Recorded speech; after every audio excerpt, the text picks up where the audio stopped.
নমস্কার বন্ধুরা, কেমন আছো তোমরা? আশা করি খুব ভালো আছো। পিউ বেঙ্গলি ব্লগে তোমাদের সবাইকে স্বাগত। তো দেখো, তোমরা দেখতেই পাচ্ছ আমি কি করছি। তো আমি ব্যাগটা প্যাক করে নিচ্ছি, কারণ আমি কালকে যাব শ্বশুরবাড়ি। কারণ আমার মেয়ের কাল পরীক্ষা শেষ হয়ে যাচ্ছে। আর তোমাদেরকে আমি আগের ব্লগে বলেইছিলাম যে আমি পরীক্ষা শেষ হয়ে গেলে আমি প্রথমে যাব শ্বশুরবাড়ি, সেখানে 2 দিন থাকবো, তারপর ওখান থেকে আমি যাব বাবার বাড়ি।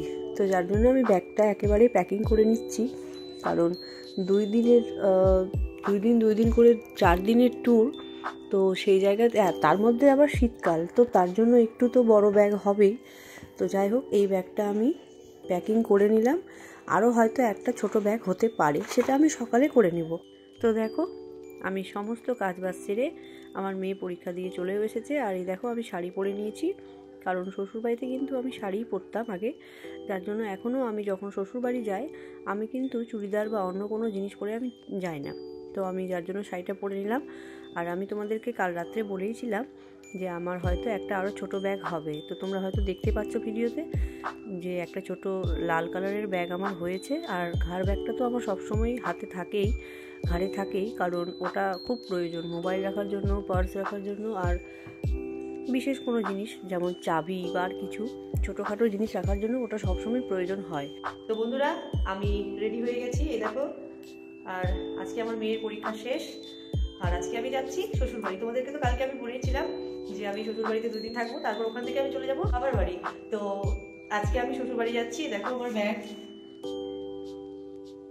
আর একটা ব্যাগ আমি যেটা রাত্রেবেলা প্যাকিং করে রেখেছিলাম, সেটাকে আমি আমার হাজব্যান্ডের বাইকে দিয়ে দিয়েছি। মানে ও যাবে, ও চলে গেছে অলরেডি, ওর আজকে একটু কাজ আছে, তো যার জন্য ওকে একটু তাড়াতাড়ি করেই যেতে হয়ে গেছে। তো আমাকে বললো যে তুমি কি আমাদের সাথে যাবে? তো আমি বললাম যে হ্যাঁ, নিয়ে গেলে অবশ্যই যাব। তো তাহলে তুমি তাড়াতাড়ি করে রেডি হও, আমাকে এই কথাই বললো। তো যাই হোক, অত তাড়াতাড়ি করে তো আর যাওয়া হয় না, যার জন্য আমি ওকে বললাম তাহলে ঠিক আছে, তোমার যদি তাড়াহুড়ো থাকে তুমি চলে যাও, আমরা গাড়িতে করে বা টোটো হোক বা বাস হোক কোনো কিছুতে করে চলে যাব। তো ও বললো আচ্ছা ঠিক আছে, তাহলে তোমরা এসো, আমি তাহলে যাচ্ছি। আসলে ওর একটু অফিসের কাজ আছে, তো তাই ওর একটু তাড়াহুড়ো আছে। তো আমি ওকে আমার রাত্রেবেলা যে ব্যাগটা প্যাকিং করে রেখেছিলাম, সেটা প্রচুর ভারী ব্যাগ ছিল। তো আমি ওকে বললাম তাহলে তুমি এক কাজ করো, বাইকটাতে তুমি এই ব্যাগটা নিয়ে চলে যাও। তো বললো ঠিক আছে। তা আমার খুব ভালো হলো। তো যাই হোক, ওই ব্যাগটা আমি ওকে দিয়ে দিলাম। আর ছোট্ট একটা আমার এই দেখো ঘাড় ব্যাগ আছে, এটা তো সবসময় থাকেই, মোবাইল, তারপরে তোমার হচ্ছে চাবি, এগুলো রাখার জন্য এটা প্রয়োজন হয়, পার্স। তো যাই হোক, আর একটা ছোট্ট মতো ব্যাগ হয়েছে, এই দেখো রেড কালারের। তো এটাতে ওই প্রয়োজনীয় জিনিসপত্র আর কি। তো শীতের দিন, যার জন্য জামা কাপড়ের থেকে সোয়েটার, তারপরে তোমার চাদর, এগুলোই প্রচুর পরিমাণে লাগে। আর বাচ্চা থাকলে তো আরও, আমার বাচ্চা বড় হয়ে গেছে বাট এখনও লাগে। তো যাই হোক, তাহলে বেরোচ্ছি আমরা, তাহলে যাওয়া যাক। তারপর তোমাদের সাথে একটু পরে দেখা হচ্ছে, চলো।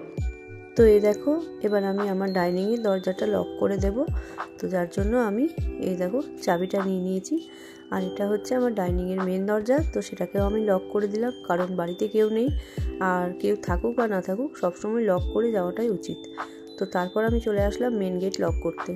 তো মেন গেটে আমি 2টো তালা মেরে নিলাম, কারণ এখন কিন্তু সেফটি থাকাটা খুব প্রয়োজন। চারিদিকে যা হচ্ছে তা দেখে তো মানে একেবারেই মাথা ঘুরে যাচ্ছে। তো যাই হোক, আমি সমস্ত কিছু লক করে নিলাম। এবার আমরা যাচ্ছি, বেরিয়ে পড়লাম শ্বশুরবাড়ির উদ্দেশ্যে। আর এই দেখো, বলতে বলতে পৌঁছেও গেলাম। আর গাড়িতে আসাটা তোমাদের সাথে শেয়ার করলাম না, কারণ গাড়ির মধ্যে যা ভিড় ছিল, আমি কিন্তু ফোনটা বের করে ভিডিওটা করতে পারিনি। তো যাই হোক, আমি পৌঁছে গেছি। এই দেখো আমার শ্বশুরবাড়ি, গ্রামের বাড়ি। এই যে এটা হচ্ছে দোতলা। দোতলাতে কিন্তু আমার যা ভাসুর দাদারা থাকতো। তো যাই হোক, এখন ওরাও থাকে না, আর নিচে আমি থাকতাম। আর এই দেখো, ঢুকেই প্রথমে রান্নাঘর। এই দেখো, এটা হচ্ছে রান্নাঘরের গেট, তোমাদেরকে আর এখন দেখালাম না। আর এইদিকে হচ্ছে, এটা হচ্ছে আমার রুম। তো আমার রুমটা বন্ধই থাকে, জানলাটা খোলা রাখে, কারণ পুরোপুরি বন্ধ রাখলে কিন্তু ঘরটা খুব একটা বাজে গন্ধ করে, যার জন্য আমরাই বলেছি যে জানলাটা খোলা রাখতে। তো এই দেখো, এটা আমার ঘর। এই ঘরেই আমি 6 বছর কাটিয়েছি। তো যাই হোক, এটার সাথে আমার অনেক স্মৃতি জড়িয়ে রয়েছে। বন্ধুরা, আমি চলে এসেছি শ্বশুরবাড়ি। আর এই দেখো, আমি এসেই শাড়ি পরে নিয়েছি। আমি যখন শ্বশুরবাড়িতে আগে থাকতাম এখানে গ্রামের বাড়িতে, তখন কিন্তু আমি শাড়ি পরতাম। বাট আমি মালদা যাওয়ার পরে একদমই সময় পাই না মেয়েকে নিয়ে, কারণ মেয়েকে টিউশন নিয়ে যাওয়া, নিয়ে আসা, স্কুল নিয়ে যাওয়া, এগুলো করতে করতেই সময় পাই। তারপরে বাড়ির কাজ, আর আমার তো জানোই বাড়িতে আমি কোনো কাজের লোক রাখিনি, আমি নিজের হাতেই সম্পূর্ণটা করি যতটুকু পারি আর কি।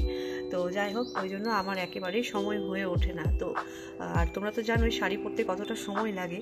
তো যাই হোক, আজকে আমি আবার এসছি আর আমি শাড়িটা পরে নিয়েছি। তো তারপর চলো একটু পরে আবার দেখা হচ্ছে।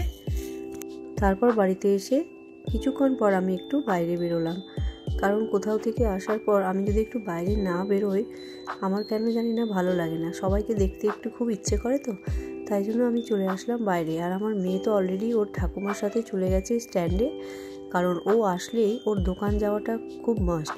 তো দেখো, ও আগেই দৌড়ে চলে আসলো, কী কী সব কিনে নিয়ে এসছে। আর তারপরে ও বলছে, মা আমি কি করব, কারণ এখানে ওর সাথে খেলার কেউ নেই, তো তাই আমি ওকে দিয়ে দিয়েছি খাতা আর কলম, ওটা নিয়ে ও খেলতে বসে গেছে। আর এই দেখো, আমি এখানে রান্নায় লেগে পড়েছি। তো আজকে আমি করছি মাংস, আর আমার মেয়ে আমাকে ক্যামেরা করে দিচ্ছে। তো দেখো, আমি রান্নাতে ব্যস্ত হয়ে গেছি।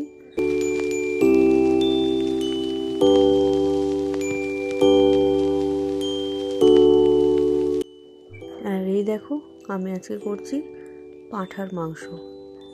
তো যাই হোক, ভিডিওটি আমি এখানেই বন্ধ করছি। ভালো লাগলে লাইক, কমেন্ট, শেয়ার করবে আর সাবস্ক্রাইব করতে ভুলবে না। Good night, tata.